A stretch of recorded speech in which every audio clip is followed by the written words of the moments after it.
Ooh.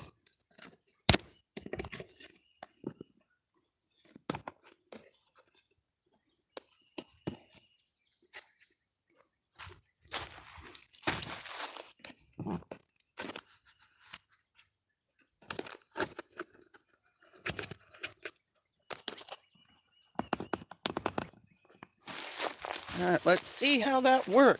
Let's see if I'm on here. Is this thing even on? Let's see. Yeah, I did pretty good. Thanks for coming along on the walk. And good morning to you. I've got a cup of Earl Grey tea right here with some milk and some honey in it. That's known as a London fog. I hope you enjoyed the walk down and the different things I showed you. I hope I didn't make anybody nauseous. I just wanted to make contact with y'all because I feel like I'm so busy these days with all of our project that I don't have time. I have a video on the camera. It's a pretty good video. I didn't even get it edited yet.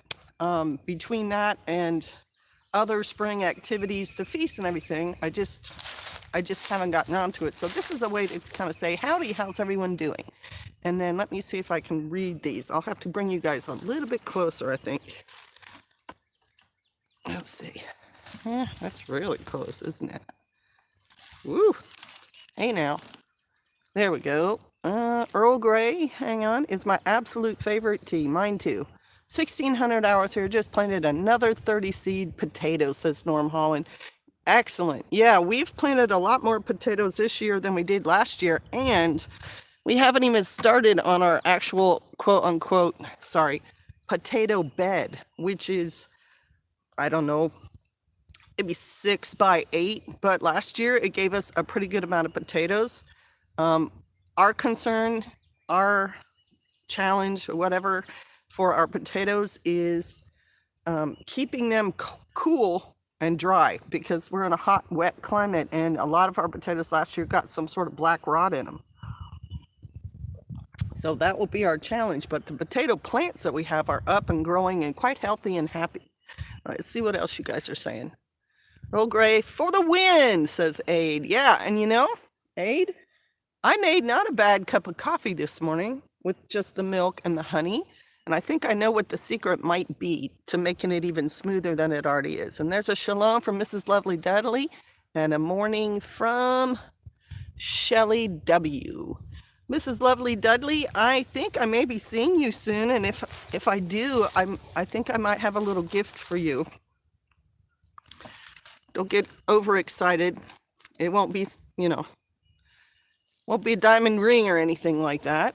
What else are you guys saying? There's Lone Star Living. Shalom. How are your sheep, Lone Star? We have had, I'm trying to think. Our son brought his sheep down. He had 6 ewes and a ram, and we had 2 ewes and a ram, and so that's what, 8, 9, 10 maybe, and there have been 5 lambs born so far, but I think my son's ewes are definitely going to have more, because only 2 of them have lambs so far, and one of ours. So we're waiting on that. And I'll tell you guys an adventure I just had with the babies here in a minute.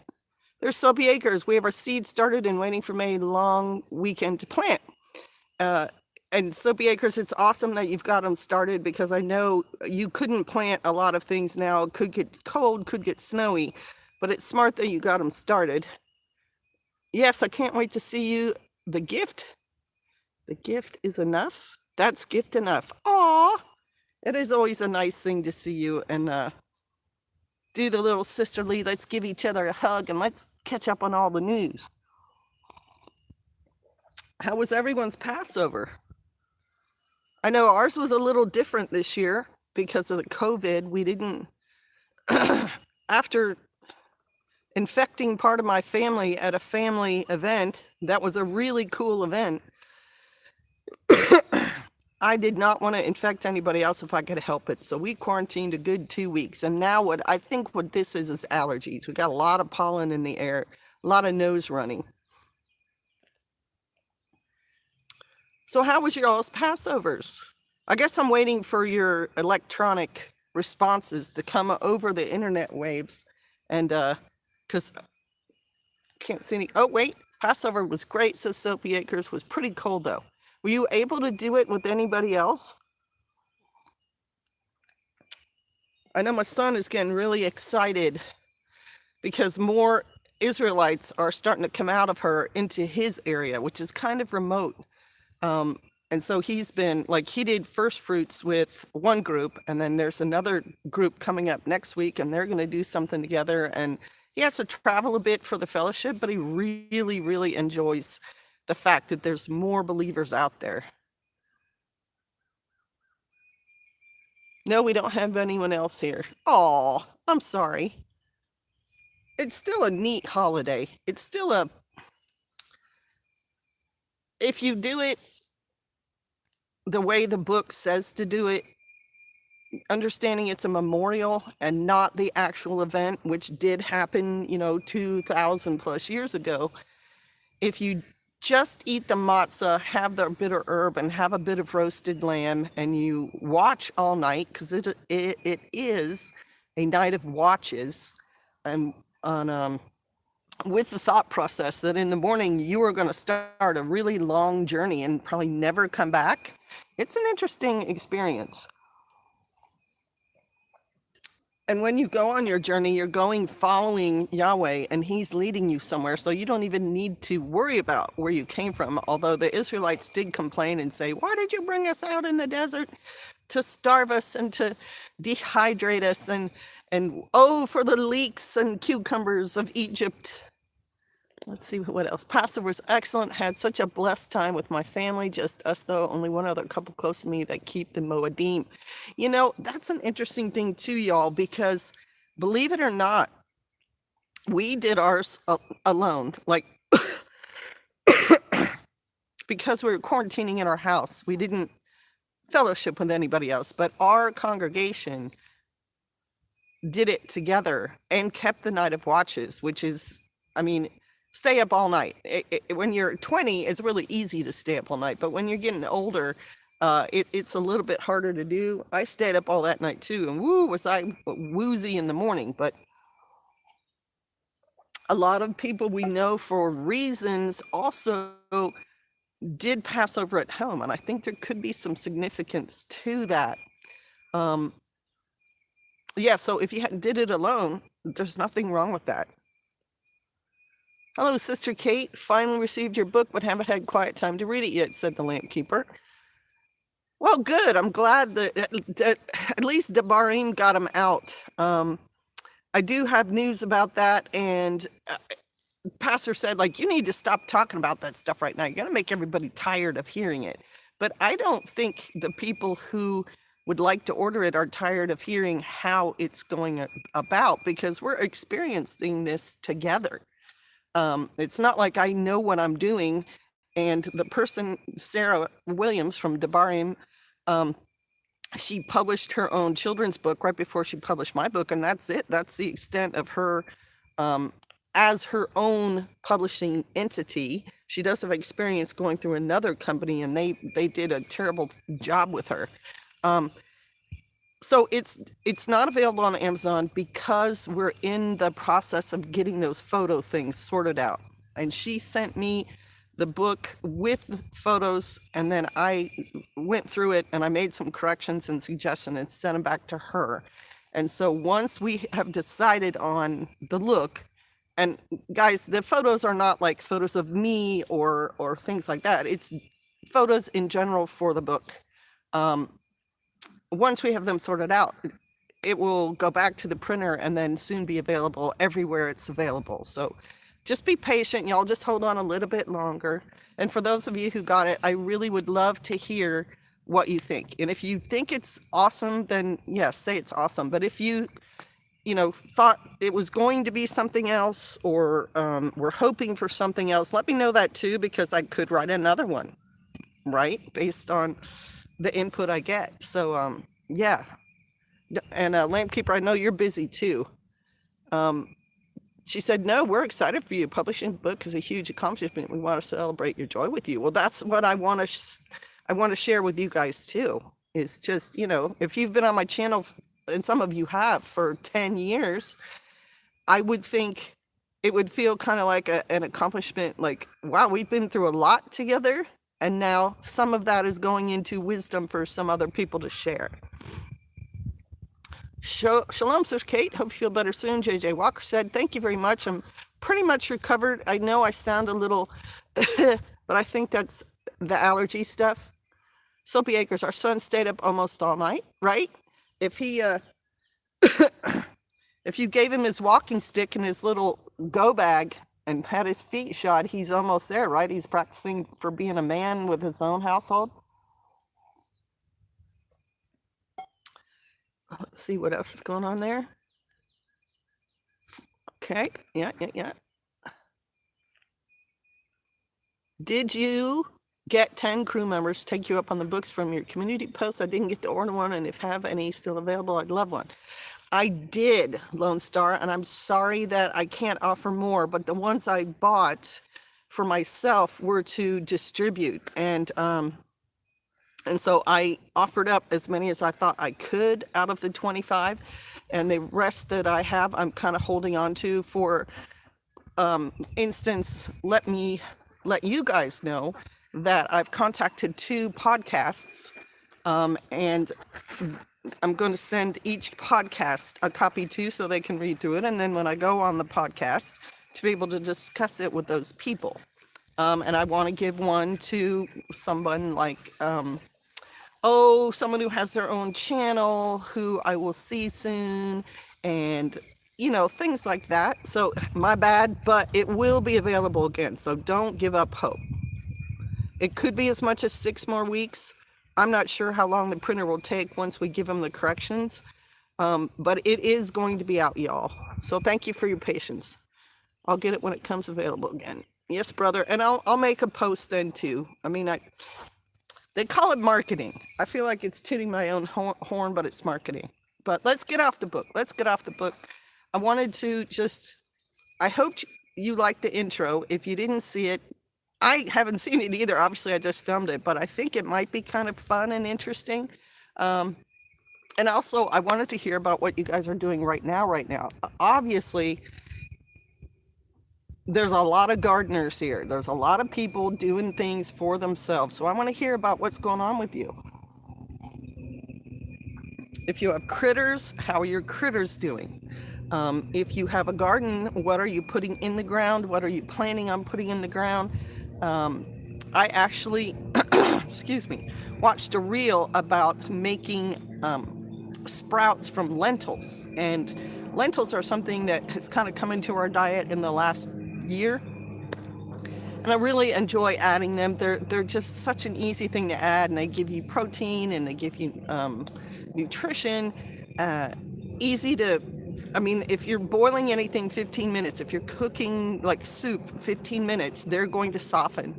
And over time, they actually kind of break down and make your soup thicker, or your, let's say you make a curry, it makes it thicker. So this reel was about sprouting the lentils, and I thought, okay, cool, because their suggestion was then feed them to your chickens. And so I did exactly what they said. Super, super easy. Put a whole bag of lentils in a half-gallon mason jar, add water to cover them, and leave them 24 hours. And then the next day you pour the water off and you just let them sit, and they start to sprout. And then another person said, pour water in and rinse them each day. But the original post didn't say that. They just said, leave it on your counter for 5 days. And so I did add some water, I think around day 3, rinsed them, but they did sprout, and some of the sprouts were really long. And I got really excited because I planted some of those lentil sprouts as well. I have an area of my garden that I didn't have anything planted in yet. Last year I had squash in it, and so I was like, let me see if these things are going to grow a plant. I have no idea what a lentil plant would be. I'm assuming it's something like a green bean plant, or maybe a pea plant. And so some of them went into the little, I tilled that soil, made rows, and put them in there. But I also gave some to my chickens. And at first, the chickens were kind of looking at them like, I don't know about that thing you just put down there in the ground. But then I think the fact that a sprout looks enough like a worm or a grub, they picked up on it. They're like, oh, okay, so maybe we can eat this. And today I barely gave them any grain. I just poured the rest of the half-gallon worth of, slow down, Sister Kate. The half-gallon jar, what was left in it, I poured that out for them, and they all ate it. And so I was thinking to myself, all right, if we sprout them, can we then put those sprouts on a salad? And it just, first time ever, and so easy. I didn't have to have a special jar with a special attachment to dump them out and rinse them or anything like that. I thought it was fantastic. Anyway, let me see what your comments are. I was blessed with eating with the maids as opposed to the more formal dinner table, says trying and doing. Lentils were added to just about every leftover stew pot. Delicious.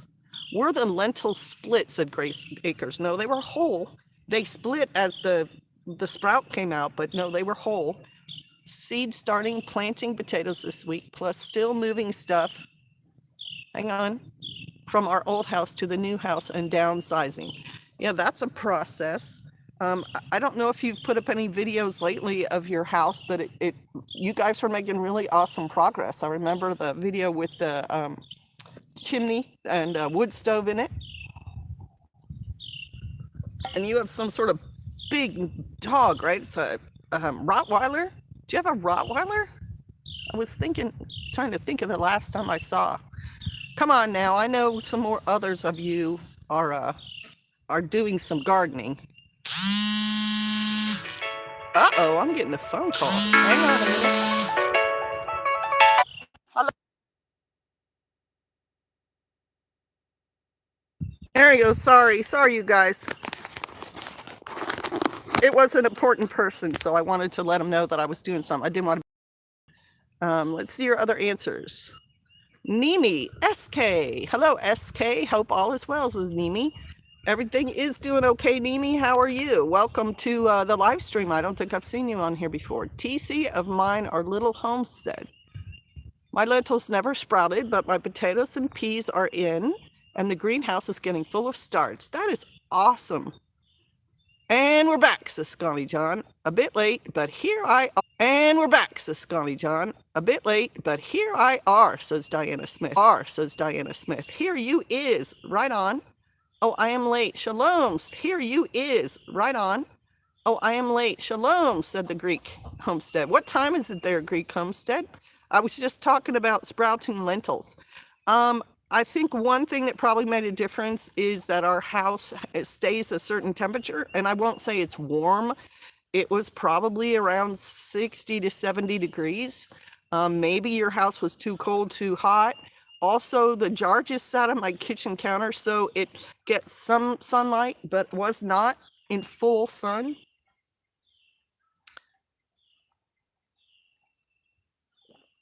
1813, so 6 o'clock at night. She is all the way on the other side of the world, people. Greek Homestead is in Greece. So you all should say hello to her if you have not done that before. There's Katie Lynn. Hey, lady. Morning. How you doing? I'm going to be spending some time with Miss Katie Lynn shortly, too. Lentil. Oh, Norm. Lens culinaris, especially culinaris, is an annual herbaceous, self-pollinating grain legume crop. Awesome. You know what? If those sprouts actually become a plant, I am going to plant more of them in another part of my property where I have more room. And let's see. I do want to call that person back. So the live stream won't be real long. Legumes are good for you, people. Isn't a pea a legume? Maybe not. Maybe it's a bean. I think legumes are things you don't want to eat raw also.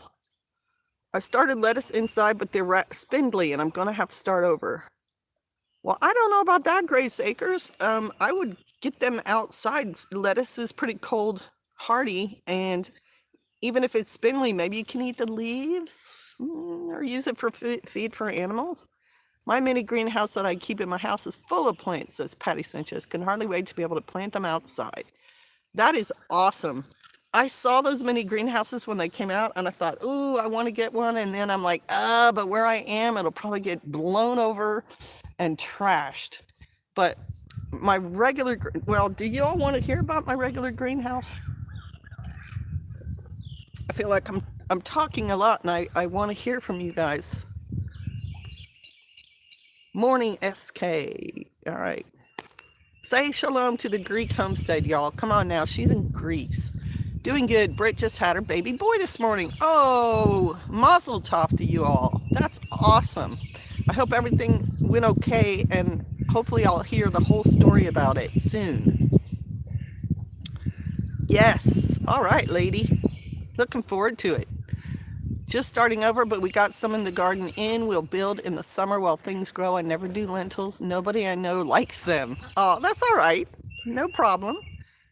Yeah, congratulations, Grandma KL. Grandma, for the fourth time, at least from her. I don't know about the other daughter, but yeah.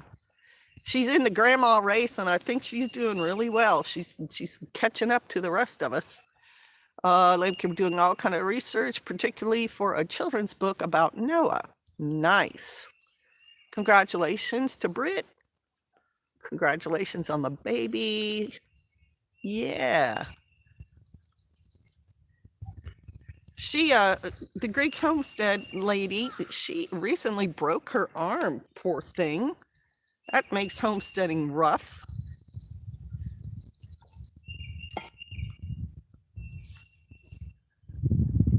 I hope you heal soon, lady.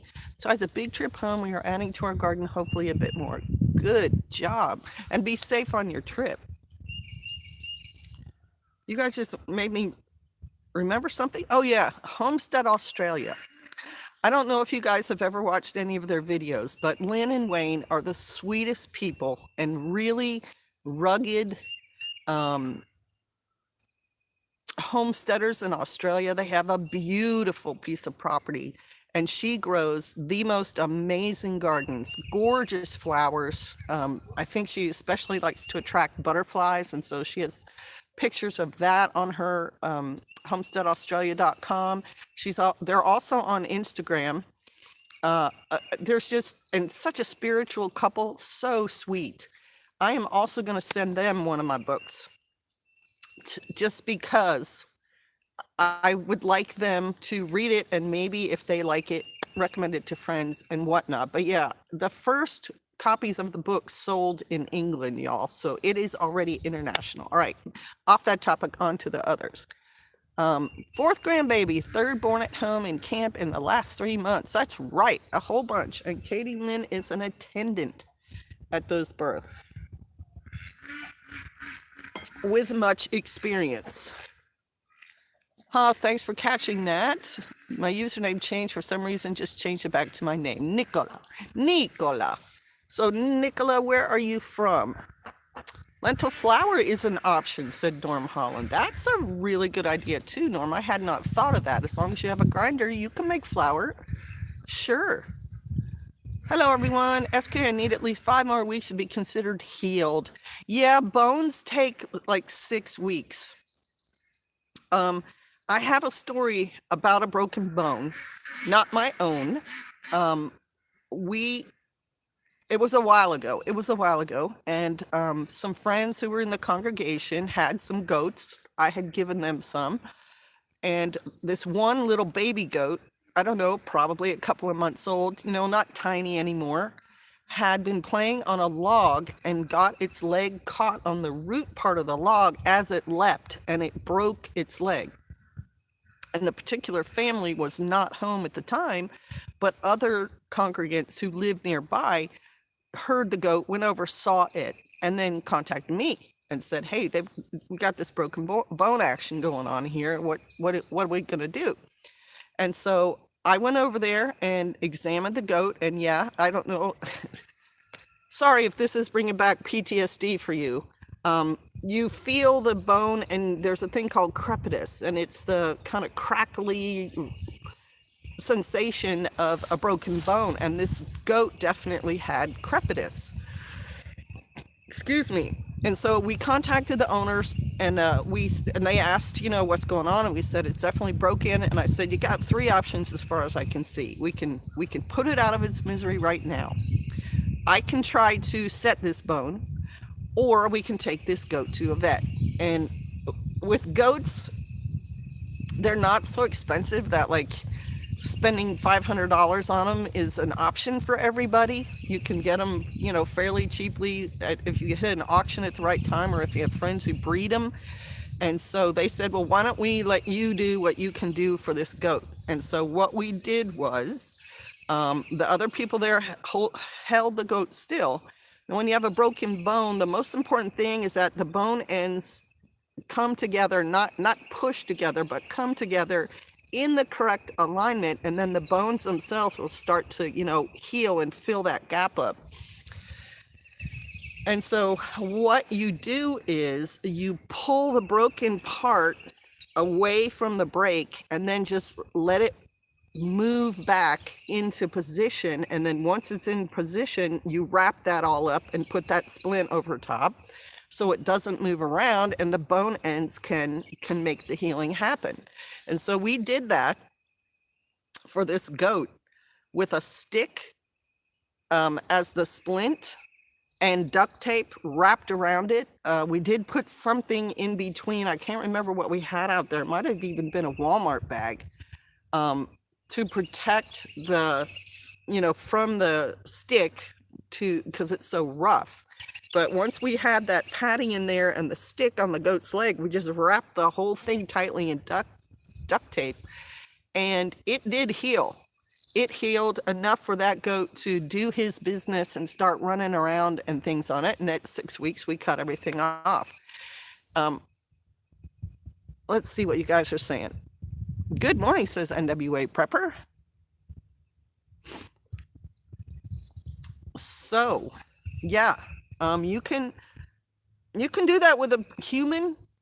We did know someone in a foreign country that my husband was connected with, who as a young man had fallen out of a tree and broke his arm and didn't go to a hospital, and his arm healed also. Now it looked kind of a little bit weird. It was scarred, but it had healed. So I'm originally from Serbia, first generation America. Yep, for limb fracture, brace above both joints and let it heal. Well, you'd have to do it above and below, right? One above, one below, to keep it from doing anything. Engineered to succeed. Nicola, do you have medical experience? And guys, we've got about 5 minutes before I have to get on my day.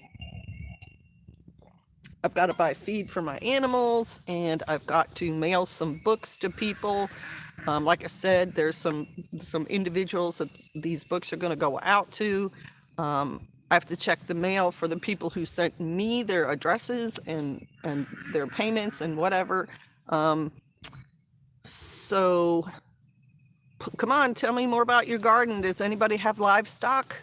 I know Lone Star Living does. He's got sheeps. Patty Sanchez, she has the little greenhouse. She is an amazing gardener. She gardens like nobody's business. She's very green thumb. Both thumbs are very green. There is Laura's Corner. Shalom, Sister Kate from Inverness, Florida. How's your weather down there in Inverness? And do you have your garden going on there, Laura? And is Sister Noelle still in the chat? Because I know they have some kind of critter too. Of course, she's got a youngin', and so she may have had to scoot out and take care of him. And trying and doing, what is going on with you, lady?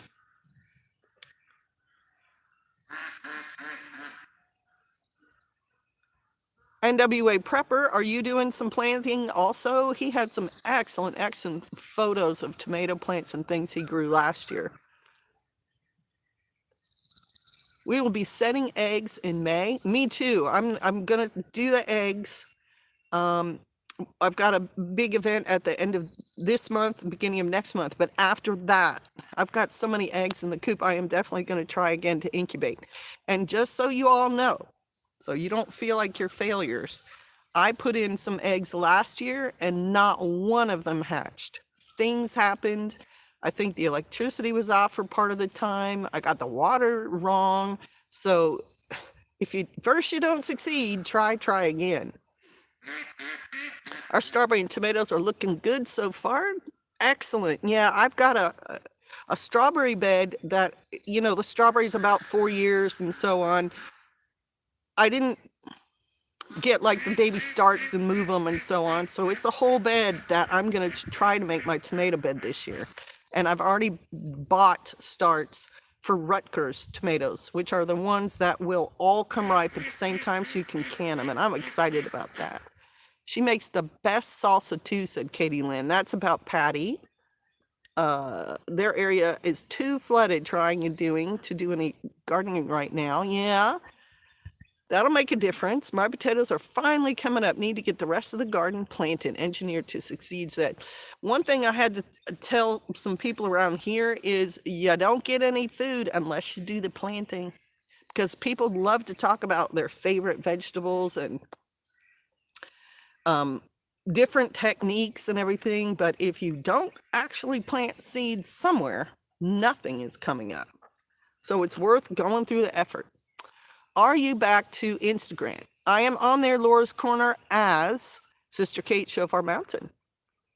Good morning, says Bad Wabbit. Good morning, lady, on your end of the country. Shalom. Shalom means peace, y'all. We're telling each other peace. No PTSD of no previous experience, but putting the bone in original place was very painful. Garden has been slightly postponed due to my accident. Well, of course, unless you can get your kids or someone to plant for you. Yeah, and setting that bone is painful. Lots of old school movies had people with broken bones, and that's when the actor would be screaming and crying and writhing around because if you just think about what you're doing, it is painful. But once it's properly in place, then the pain starts to go away and you start your healing. I buried some eggs a few weeks ago and now they're baby chicks running everywhere, says Wes S. Ha ha ha ha ha.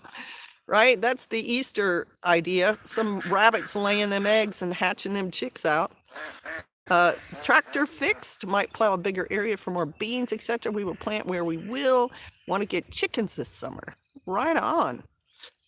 Speaking of tractors, yes, tomatoes, cucumbers, strawberries, potatoes, green beans, and peppers are all on the list this year. Yay! Yes, I'm here. We have our chickens and our dog.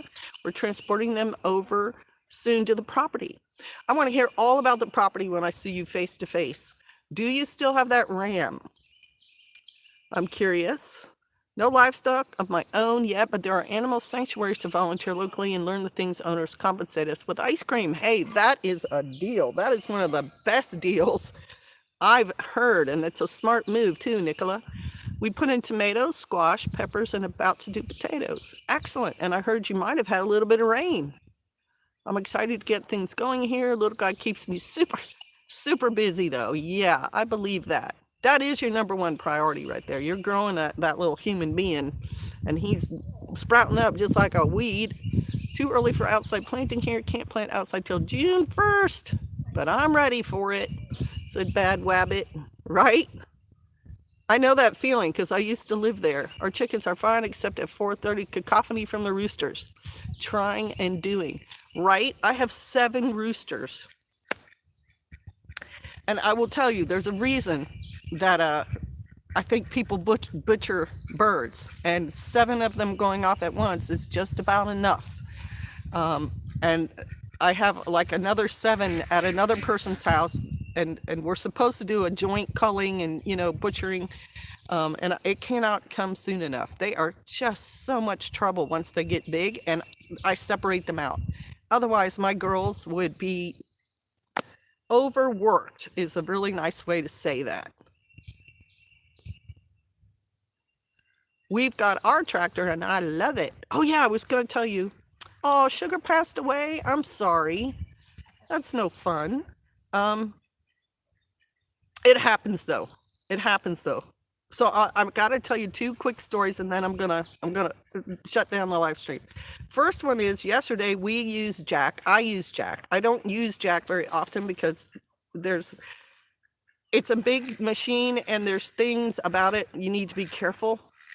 But we have these plants that grow here. They're trees and they grow a spike on them. There's some kind of locust, and so they take over. They have a rhizome or a root that runs along the ground. And so if you have one of them, it's going to spread these roots out and grow more. And we have a nice area of the property where they are growing quite healthily and happily, and we've pruned them down. But if you prune them down, the root system's still alive and they still spread. And so I told Pastor, I want to get rid of the whole things. I don't want to just cut them. I want to get these rhizomes out of the ground. And so we took Jack up there yesterday, and he was explaining to me, and I have a little bit of experience on a tractor very similar to Jack, for using the bucket arm. And so we start digging up these trees, and that some of the trees are no more than, let's say, 5-6 feet tall. And so we use the scoop and we start digging them up, and the root systems were amazing and horrible at the same time. Some of those roots were that big around, and we tore out several, probably a dozen. And the last one that we ended up working on, there was a tree about that big that we had cut off, so you could see the top of it. But as we start going at the root and trying to get that out, it's not budging. And so Pastor took over for me, and he spent a good 20 minutes on that root and ball, and come to find out it was attached to another tree that was big. And so when he finally, and it was amazing to watch, y'all. I was just like super excited because we were making such progress, but it was a lot of work. Without their tractor, I don't know how you would have done this in the good old days, because it ended up having a hole about 3 feet deep. And the root systems, like I said, were that big around. And these 2 root balls were attached to each other, so it was really hard to get them up out of the ground. And when he finally got them out, and the other thing he told me was, when you're on the tractor, never use the arm enough to make the tractor scoot around. It's a safety thing. And he had moved that tractor like 2 feet as he was digging and digging and digging and digging. Huge root balls. I'm talking like 4 foot by 4 foot root balls pulled up, and these huge rhizomes. And I was just like, yes, get them out of there. Yes. Oy, horrible plant. And there's more up there. We're going to have to do more up there. And then my other story is, Oh, about the livestock. If you have a homestead, you're going to have to get used to the idea that you may lose livestock. There's lots of reasons why things happen. Worms in our area can be a problem. If you don't worm your animals, they've got to have the proper nutrition. They can still get things that you can't see, so you don't know if they have a problem or not. And then that can take them. We had that billy goat last year died of a worm that was in his brain. And so we had the smallest nanny goat in my herd was huge like a basketball, and was bagging up. Her udder was getting bigger, and so I knew she was going to kid, and I assumed she would be okay. Now we've had some weird births this time around, and so we've lost 3 baby goats, but we've also had 4, I think it's 4 baby goats, born fine, born alive. Mom's taking care of them. So I just prayed for her and then went up there, and she was in active labor on Shabbat. And so, long story short, 1 foot out, big foot, oh my gosh, problem. Can we take her to the vet? Yes, go ahead and take her to the vet. We've got 1 vet in our area that is open on the weekend that does big animals, just 1. And so I called them and they didn't get back to me immediately, and I was starting to panic. And when they did call back, I took her in. Long story short, she had a C-section. I have never had a goat have to have a C-section, but they are so small that the baby was literally too big to even pass through her birth canal. And so we lost that baby. Obviously saved the mom, but I wanted to tell you that because things happen, and just, don't feel bad about it. We were trying for 12 or so chicks, and the eggs saved 1 hatch. So we got 19 plus the 6 we bought. Hey, that's an excellent return. Powerful Preps. Morning, y'all. Good to see you. Welcome. Sister Kate, you're great. A true blessing to us all. I have to get back to work. Have a great day, everyone. Thank you very much.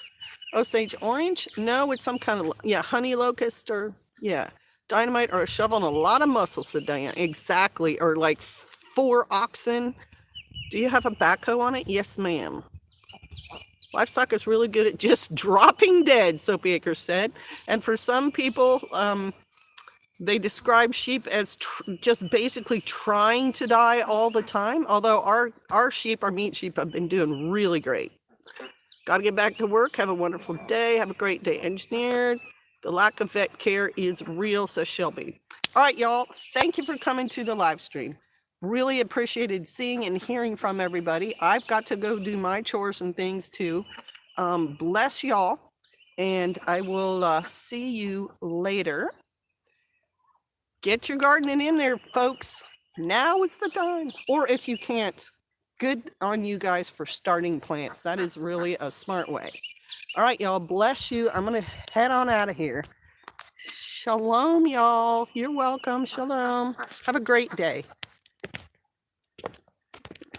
There we go.